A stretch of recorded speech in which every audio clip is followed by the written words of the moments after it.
गुरमुटी से राम बाबू गुरमुटी, गुरमुटी से राम बाबू गुरमुटी। डीजे प्रदीप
दीवानी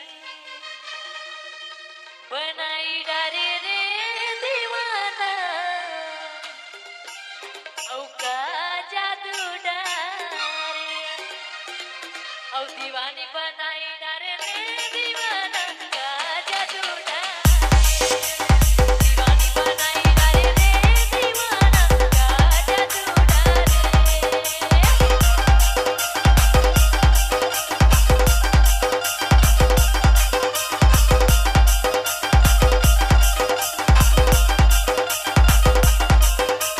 डीजे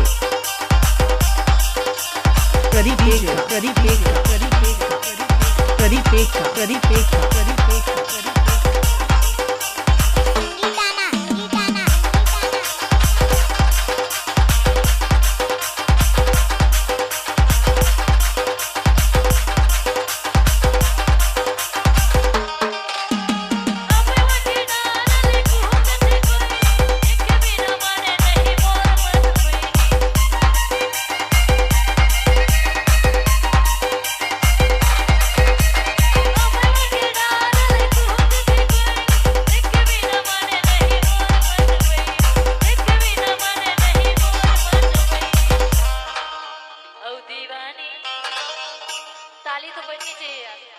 कैसे आप ताली नहीं बजाओ तो हमको वाला मजा नहीं आएगा। और दीवानी बनाई डारे रे दीवाना का जादू डारे, दीवानी बनाई डारे रे दीवाना का जादू डारे।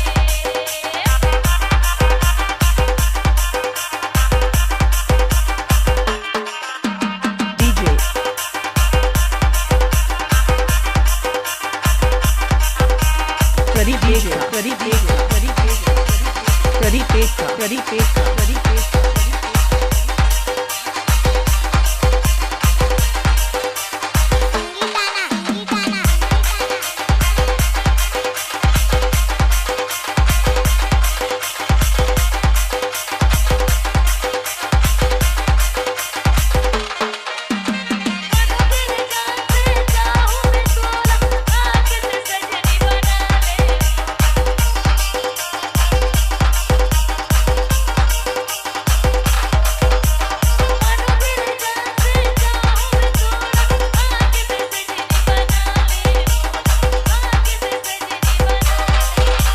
डीजे राम बाबू, मोबाइल नंबर 7225870186।